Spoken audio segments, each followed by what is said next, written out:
IVC, day on Gatefold 33 here to do a response video. This is a response to a video that Alan Static Traveller made. We're getting off 2 weeks ago now, I think, maybe, and I've seen others have done responses as well. So this was about, I think broadly it's about our collection, the value and the kind of what we think of our collection. So yes, I've given it some thought. I've got, I mean, and you know, Alan kind of went into all sorts of directions on it on his discussion or video. So yeah, similar for me. I think I've got a few categories. So I've got 5 areas I want to cover. And this being a VC video, I'm going to use prompts to prompt the points I'm trying to make. So we'll see how successful that is. Yeah. So the first category I'm going to cover is the collection itself, and getting to this. How have I arrived at today with my collection? So a bit of history. So I first, you know, I think got into music, if that's the right term, when I listened to my uncle's copy of The Wall in 1979 as a 13-year-old.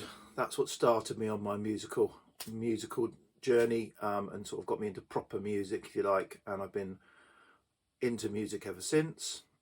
As a youngster, I bought cassettes, which was a bit probably foolish in hindsight. I should have bought records and taped them.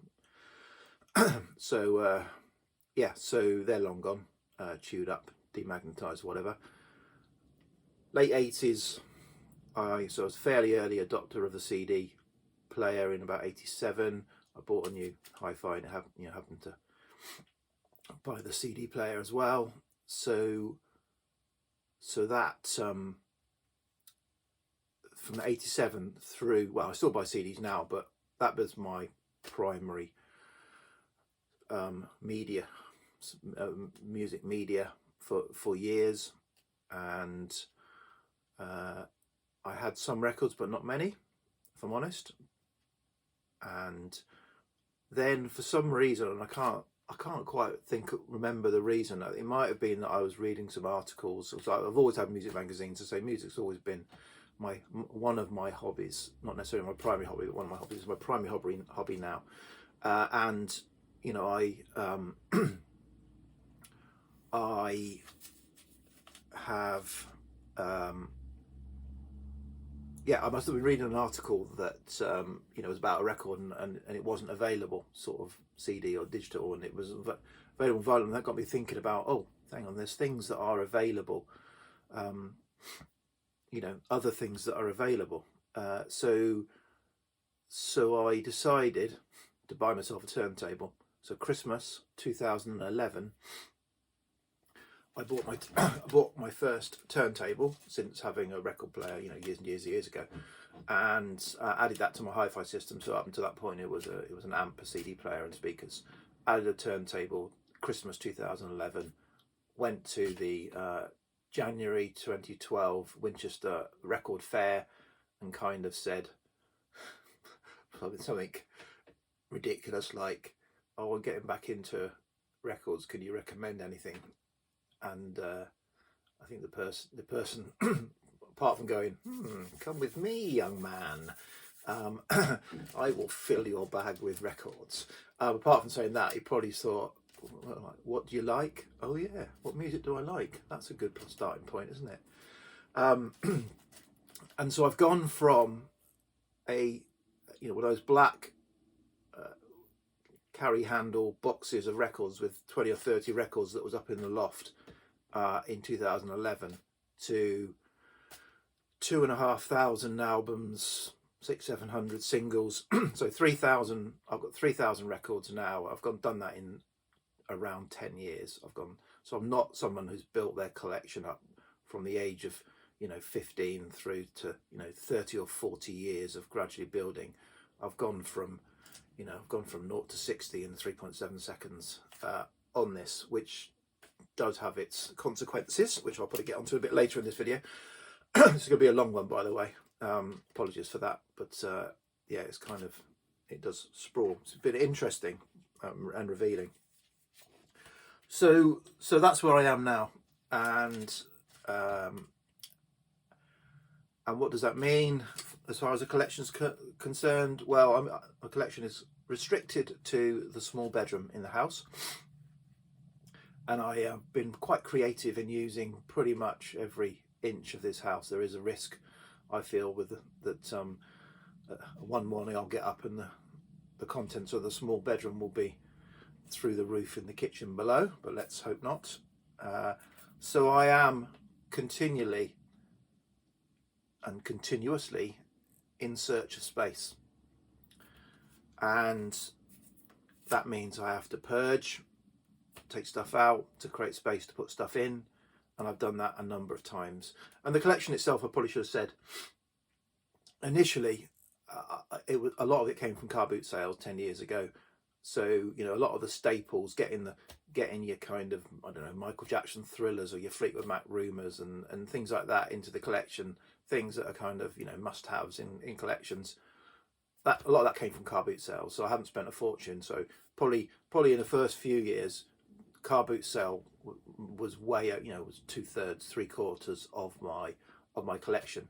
However, the last maybe 5 or 6 years, as I've been buying more new releases, buying reissues to upgrade my car boot things, buying, you know, that kind of thing. So builders doing building work next door, and that has that mix has changed, and I've had to pay some proper cash for some records. So the search of space. However, recently there's been a development which I think is good, but I know is bad. So yeah, my daughter left home a few weeks ago. She's got a job in Brighton. She's moved to Brighton, and that means another bedroom's come on stream. And my wife's been quite clear that's going to be a spare bedroom, and don't have any ideas. But we've had a bit of a move around, got rid of some stuff. My daughter's, she took some stuff with her, and moved a chest of drawers out of another bedroom into that bedroom, has created a wall. Oh, and my wife has said, oh, if you want, you can put a 4x4 Kallax against that wall. So the problems endeth. As far as the collection is concerned, no more shall we part. I don't have to go through that purge crisis for another 4 or 5 years probably. I can expand into that maybe once we've done it. I haven't done it yet, so she may change her mind. Not that she makes the decisions in the house, but you know, she may change her mind. So yeah, so deep down I know that's a bad decision. Is where I think that's a bad decision, but it makes my life easier. And I'm excited about it, even though I know it's a bad decision. So that's the collection itself. I'm going to talk about collecting, and what is collecting like. And at the moment, it's pretty much, as this Chemistry Set album, it's the endless more and more. Or it certainly feels like it. Whether it actually is, I'm not so sure, but it feels like it because, you know, the last nearly 2 years, you know, working from home, 18 months or so, working from home, slightly changed my buying habits. It's not going to record fairs so much. I used to go to 2 record fairs a month maybe and come back with a stack of records or a small stack of records. Not done that much. I used to go do a lot more car boot sales and come back with more than I certainly have done this year, and nothing last year, and then sort of intersperse that with purchases from shops or online. However, it's switched to much more online purchasing, and I've got into online purchasing because I'm at home now. You know, only this week, the last 6 days, the doorbell's rung 5 times, and there's been a postman with a 12x12 cardboard mailer for me, giving me the, here you go. So yeah, 5 out of the last 6 days, I've had a record arrive. So yeah, and even you know, even pre-pandemic buying. So yeah, so I think it was slightly different because, you know, the consequence of buying a record online is often I wouldn't be here, I'd be at work. I'd have the slip through the letterbox says, sorry, we missed you, please, you know, collect your record from the local sorting office, which meant on a Saturday morning I'd have to go down with one or two of these slips, hand them over and get my packages. So although I was in there once, and so it's normally, you know, often it's the same woman on reception in the sorting office, and you know, she said, oh, hello. And yeah, Winchester's a city. I mean, it's not a big city, you know, but it's a city. So there's, you know, 50, 100,000 people live in Winchester. This is the Winchester main sorting office depot. Go into the post room there, hand over the slip. And she had a guy out the back on the racks helping her. He said, I can't find it. What am I looking for? And she said, oh, it's the record man. So, you know, it'll be you know, square shaped envelope. It's for the record man. And he went, oh yeah, the record man. Okay, all right. So this is, you know, me in the city of Winchester in the post office. Suddenly, I'm called the record man. And so, yeah. And I think that's another thing I wanted to touch on just while I got this record in my hand, is sort of the sort of ludicrousness of collecting. I think Alan was talking about, you know, having a sealed White Stripes deluxe edition. So this record is from the Fruit de Mer label, small label. I buy everything off the label. I'm a member of the label. And this came out probably 5 or 6, 7 years ago, probably. I can't remember. And then almost immediately after, so this came out, it's on gold vinyl. It was a new release of sort of neo-psych neo-psych, pop-psych, fantastic album. And Keith, the label owner, put an email around the members saying, anyone in? I'm thinking I've found some boxes. I've got a chance of getting some boxes, and you know, I'm thinking about putting a deluxe edition. Anyone, you know, have all sorts of goodies in it. Anyone interested? So I said, yeah, I'll be interested. I mean, just received this in the mail and listened to it and thought, yeah, it's a pretty good album. I'll be interested. So he did. He put together like a homemade box set. He did 100 of them, where it was a double album of this on silver vinyl of the album plus outtakes, plus a double CD of the same, a DVD, a tote bag. And he even put in it, the box is a chemistry set, a toy chemistry set with test tubes with sherbet in them, litmus papers, badges, a signed poster, as I said, all sorts in there. And it's up there in its original mailer. I took it out, I ripped the second CD of alternate takes, but I haven't cracked the seal on the double album. It's sat in there, sealed. The box next to it in its original mailer on a shelf, been there for 6 or 7 years. You know, what's that about? So yeah, so collecting, where am I at the moment? Where do I feel I am? I just can't stop it. As I said, this week 5 out of 6 days something's come through the post. I gave myself a long, hard talking to, and said, you've got to slow down. Yes, I'm coming up to vinyl diet time. I do a vinyl diet about my birthday's at the beginning of November, and I try then not to buy anything until Christmas. So, and that normally fits with the releases. There's not often big release schedule going on in sort of November, December, so it's not bad. It's not a bad sort of process. However, you know, I make rules and then I find ways of breaking my own rules, even though no one cares about the rules apart from myself. So, you know, okay, you can't place any orders after my birthday. There's normally a record fair just before my birthday, so that's my binge. I'll go to a record fair, binge, to give me something to tie myself over, even though I've got 250 records in my inbox. You know, pre-orders don't count. So if I've pre-ordered it before the deadline and it arrives in that period, that doesn't quite count. So I'm still going to be getting stuff that I've pre-ordered through. And even on the buying, I have rules that I then try and find ways to break. So when I first started collecting records, I set myself a budget. I've got a spreadsheet, as some of you know. I've got a spreadsheet that manages all of this, and even in the budget, there's linked to the calendar date. It ticks over £5 a day, tops up, so £35 a week is my budget for records. However, and then anything I get from, because I sell records that are doubles, upgrades, or down, stuff I get from boot sales that I can sell on, and all that goes into the record buying budget. And gifts, they go into the budget. But then, with the amount I've been buying, certainly recently, I was at risk of breaking the budget. So I've come up with, okay, well, if I go to a record shop, I get an extra £20 credit for going on a record dig, because there's no point going to a record shop if you haven't got any budget.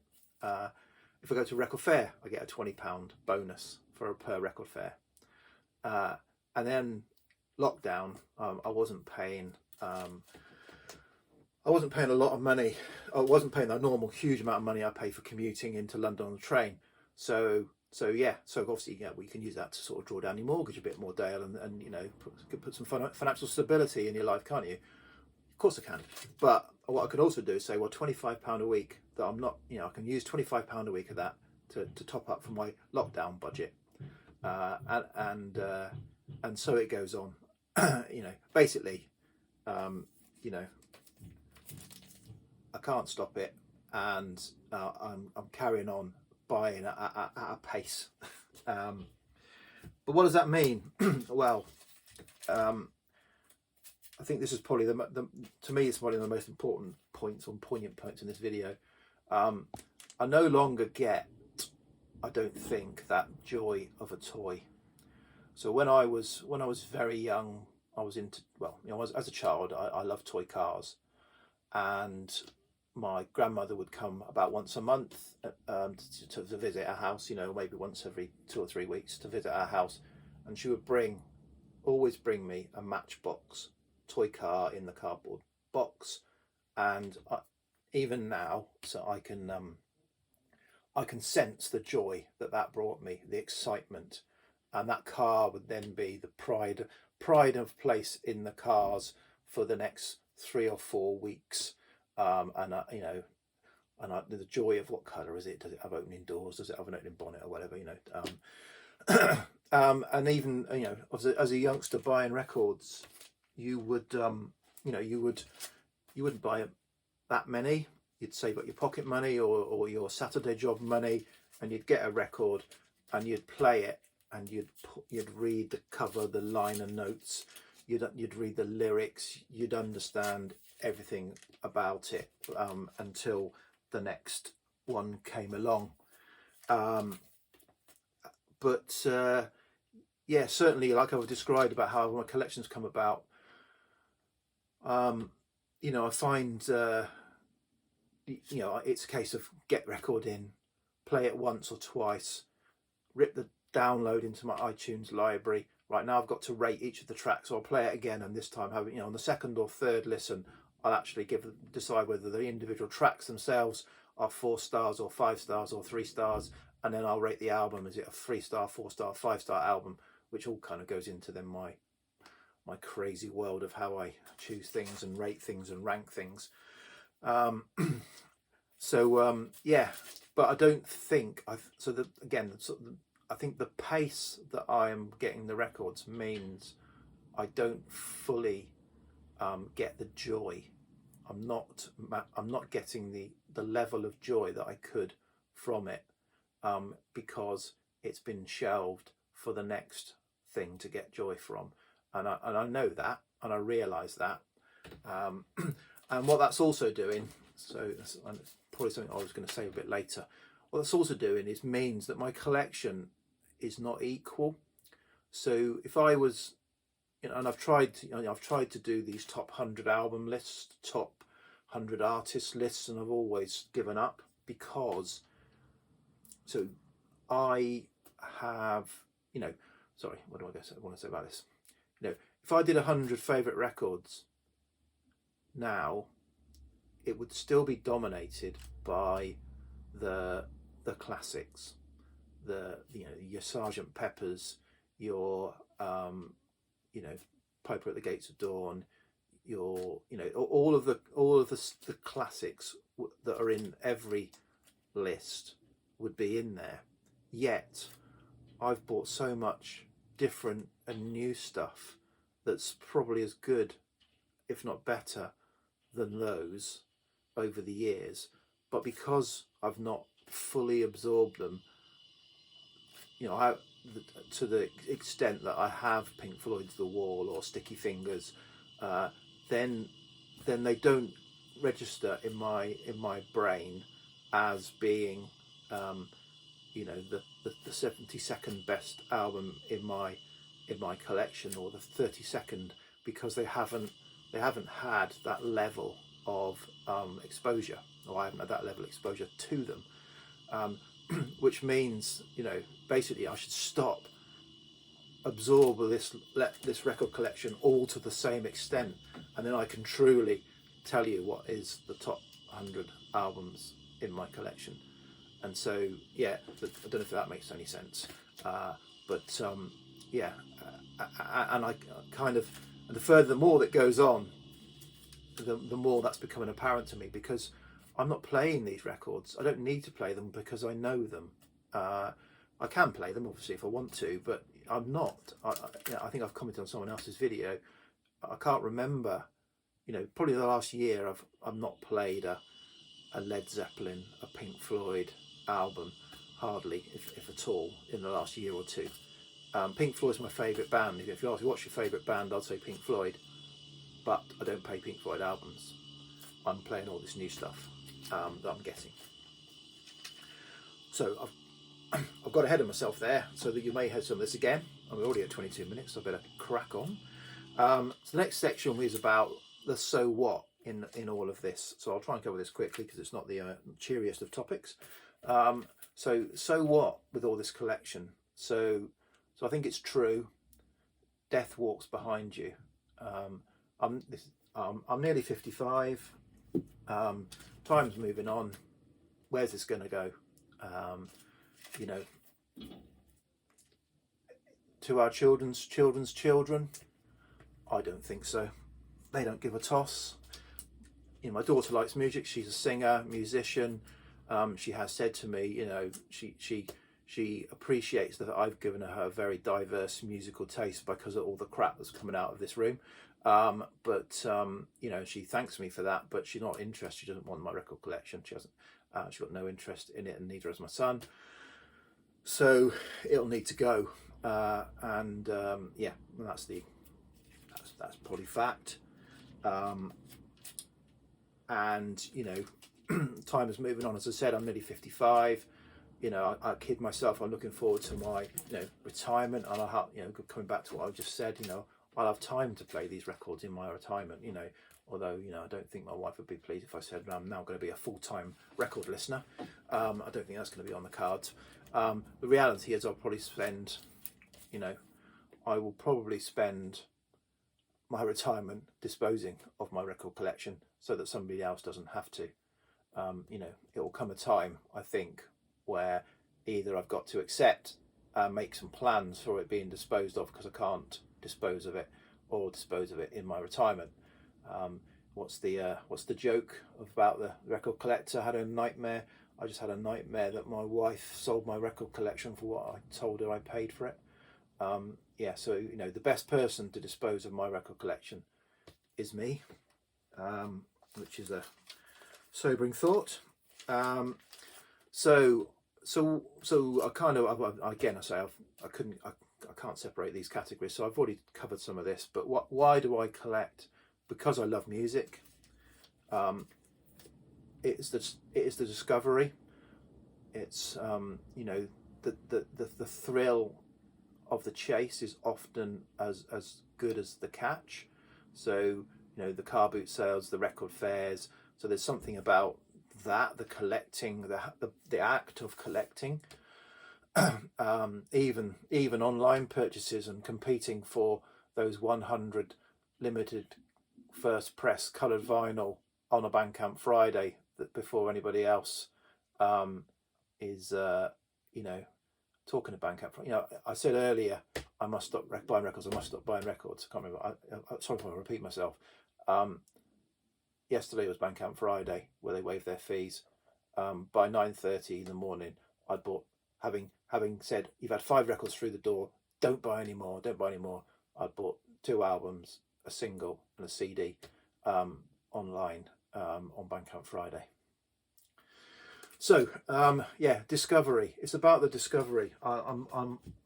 Music is my hobby now, my full-time hobby. You know, in the past, you know, I've played hockey, I've played cricket, I've played golf, I've done photography. Music was a constant throughout all of that, but it was kind of in the background. I don't do anything like that now. You know, music is my primary hobby. So, and I'm out for discovery. You know, and probably equally, I'm out for an evolution.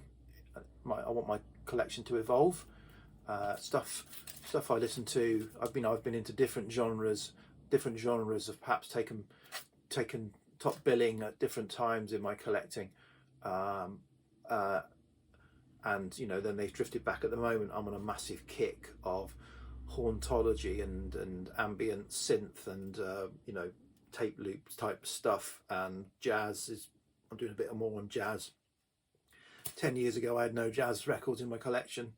10 years ago I wouldn't have known what library music was. 10 years ago I wouldn't know what hauntology was. 3 years ago I probably wouldn't know. 4 years ago I wouldn't know what hauntology was. Now I kind of look out for hauntology probably at the moment more than anything else. You know, it's constantly evolving my tastes, which kind of then moving into the current, you know, sort of final category of, so what's the current focus then? What's going on? I'm all over the place. I am all over the place. And obviously the broader your taste, the broader your collection, the harder it is to make these decisions to what am I going to spend my precious budget on. You know, you can't buy everything. Although you might be thinking, having watched this video, you're having a bloody good go, Dale. But no, you can't buy everything. So I do wonder, where am I going with this collection? And you know, could be that I find out, I read an article, hear something about a completely new subgenre, and I'm going to go off, and that's going to become the primary focus, and kind of everything else gets abandoned for a while. But what I don't want, and this is again, I'll finish off here. Blimey, nearly 30. This is the longest video I've ever made. I may not post it either, given some of the things I've said. The one thing I don't want to have in my collection, and you know, I don't want to, I'm not criticising or anyone here. I certainly wouldn't do that in the VC at the moment. Well, that's a separate video. Yeah, I'm not criticising anyone, but I don't want, you know, I don't want stasis in my collection. I don't want to be, you know, I said Pink Floyd's my favourite band, but I don't want to be the person who therefore shows only Pink Floyd albums in every video, every contest response, showing Pink Floyd albums and Pink Floyd bootlegs and this, that and the other. I don't have any Pink Floyd bootlegs. It's my favourite band, but I still only got the kind of official material. You know, that's not what I want to do. I want to be constantly finding new stuff. I don't want you know, any kind of stasis to set in the collection. So yeah, so I'll finish there. So thanks, Alan, for the inspiration for this. I would say it's been a joy. It's been probably a bit more of a therapy session. So yeah, and probably at the end of it, someone should send the men with white coats around to take me away. But yeah, okay, cheers VC, bye.